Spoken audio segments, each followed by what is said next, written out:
Good morning, everyone. Happy Wednesday. Hope you're all having a great morning so far. Hump Day. We're getting closer and closer to the weekend. That we are. Yep, and a beautiful stretch of weather with one little issue that we're dealing with: the winds, the dry grounds, the low humidity. You add all that up, increasing fire danger today. And with that in mind, made today a first alert weather day. Right. I'm going to dig into the details on that, talk about how high that risk level is, the latest on our brand new tropical system, Melissa. I'll show you where that storm may be going. A lot of question marks on this one. And of course, the weekend closing in, like you said, on that downhill run. So I'll get you set for the weekend, let you know what I'm seeing, what I'm thinking, when our next rain chance is. Lots to talk about. We'll do all that here in just a little bit. All right, awesome. Thank you, Jim. So before we get into all of that, we do have a story from yesterday about a new program that's available for those who are victims of domestic violence. There's a new program that offers a GPS monitoring system, just boosting an extra layer of security for those who have been victimized by any sort of domestic violence or sexual assault or any kind of offense related to that. During the pretrial release period, those who are accused of doing so are monitored to make sure that they are not in any distance near the victim, just to make sure that they feel safe and secure, especially after an incident like that. So we do have a story on this program, what it looks like, and how it's already brought success to certain stories.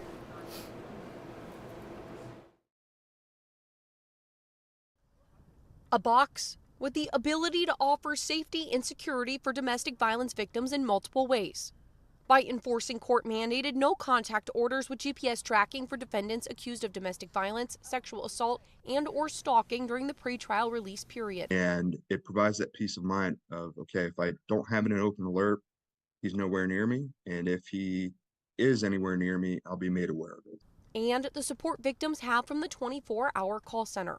Being cautious or afraid to go places, to know that you have a program that can go along with you makes life a little bit easier, where you can actually take a breath.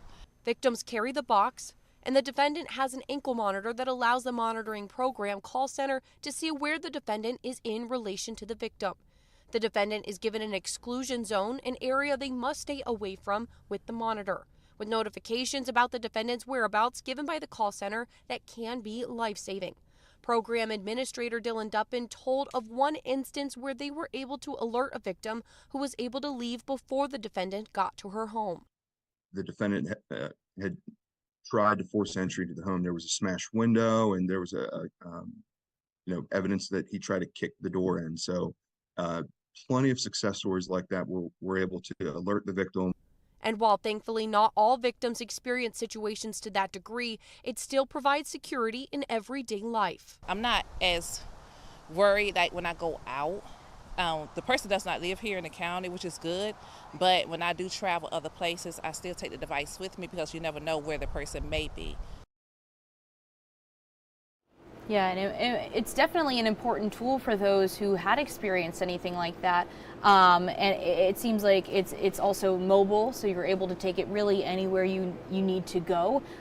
So nice to have that additional safety measure in place. Yes, do the victims, and I couldn't hear all that package, can they, are they the ones that can see where the person is with the device on them? Yeah, so the way that it works is they have the device there, and there's a call center that tracks the distances and where the victim is and where the perpetrator is. Gotcha. So whenever those the ankle monitor on the perpetrator and the box, if they're close enough in distance or within certain radius, the call center can let the victim know, hey, this person is So the victim isn't around. watching real time. Right.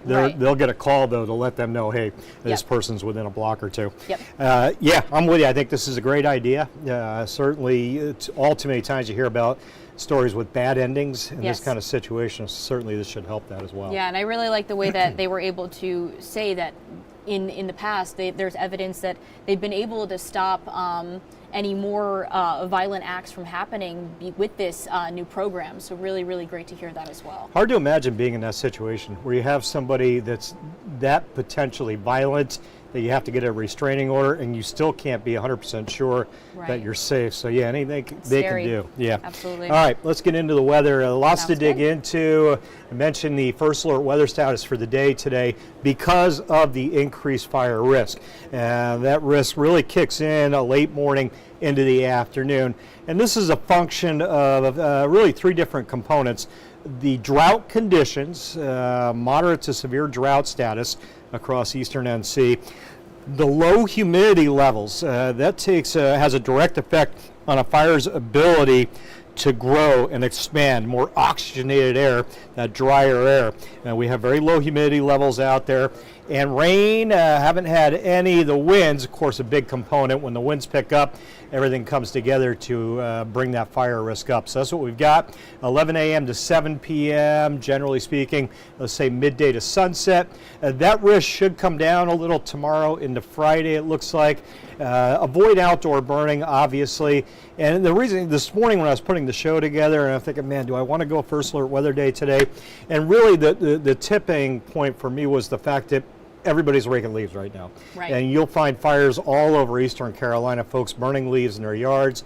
Don't do that today. I wanted to drive home that point and making today a first alert weather day to kind of emphasize that as we go through the day. And obviously no cigarettes out the window.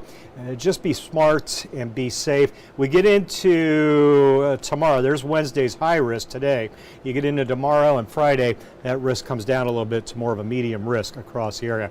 Little less wind. Everything else is the same, but drop the winds off a little bit, increase that risk level a little bit. So it might be in a better place to do some burning maybe tomorrow, more so Friday. You can watch the wind gusts today, model data. Here's the afternoon. These are the higher end wind gusts, generally I think 25-ish at times. We're not talking about strong damaging winds, but enough wind to fuel the flames of any fires that get out of hand. Tomorrow that'll come down a little bit. Let me get you to tomorrow. We'll roll that clock.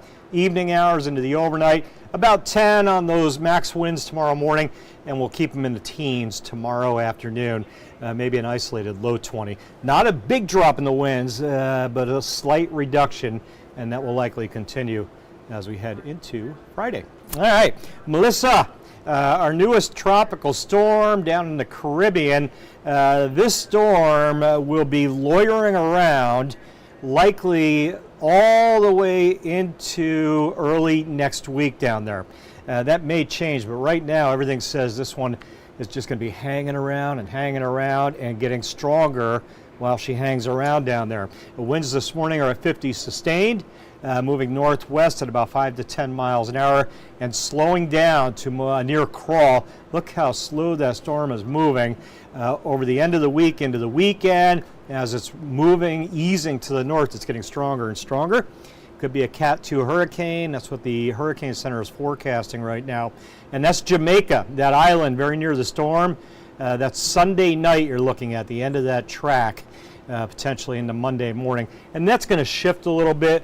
I would say anywhere from the Dominican Republic, Haiti, Cuba, over to Jamaica, all watching very closely to see how that storm tracks into the weekend and how strong it gets. You can see the model data, looking for some steering winds to pick the storm up and get it moving. Not much out there the next 5 days. Now, early next week, see some of those lines take off to the east. That's strong winds aloft, moving over the storm, grabbing it and driving it away.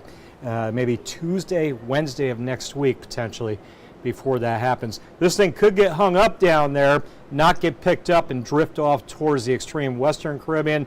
That scenario could potentially bring it into the Gulf. Having said that, that looks like a long shot right now. Occasionally they'll do that this time of the year, but I think this thing is going to drift more north and then take that ride off to the east. We don't want to see it get very far north. I think South Florida will have to watch real close as well, just in case Melissa gets up towards the Bahamas as we get into next week. So a couple of things we're watching with that, Gigi. We look good. It's unlikely, again, never say never with a tropical system, but it's quite unlikely that it would make it up here. If anything suggests otherwise, we'll let you know right away. All right, let's come back home, get into the forecast details. Today's Cliff Notes version forecast. Cool start, warm finish. We're in the 50s now. We'll be in the 70s later. And again, staying breezy, increasing that fire risk through the day today. Satellite radar composite. I want to show you last night. There were a few raindrops out there, not much. Generally while we were sleeping, Highway 264 north. That's done, gone. In fact, the clouds are out of here as well. Clear skies. The clouds near the beach leaving as well. There are some 40s to the north, most of us inland in the 50s. And then if you're out on the waterfront this morning, I would say low to mid 60s. Stumpy Point, Susan, you're generally in the mid 60s there this morning. Susan over on Facebook, George there as well. Good morning, George and Susan. Happy to have you guys with us. Watch the winds generally at 10, gusting 20 into the afternoon. I like where we're headed. Hard to argue with that. 73 degrees, sunny skies, and again, that wind hitting 20, 25 occasionally out of the west-northwest. This party is going to continue for the next several days. The front that's moving off the coast, as it heads further away, we get more entrenched in that cooler air, I'm calling it, although we'll be in the 70s today. By tomorrow morning, I think low to mid 40s. That's worthy of a chilly on the map. You can see the timestamp, 7 a.m. tomorrow. The rain over the Great Lakes is staying up there. The rain back towards Colorado, New Mexico, Texas, that low, the L, slowly headed eastbound. That's our next rain chance, although it's a ways down the road. Let me get you into the model data. There's Friday, looks good. Saturday looks good. That's just a stray little high cloud or two over us on Saturday.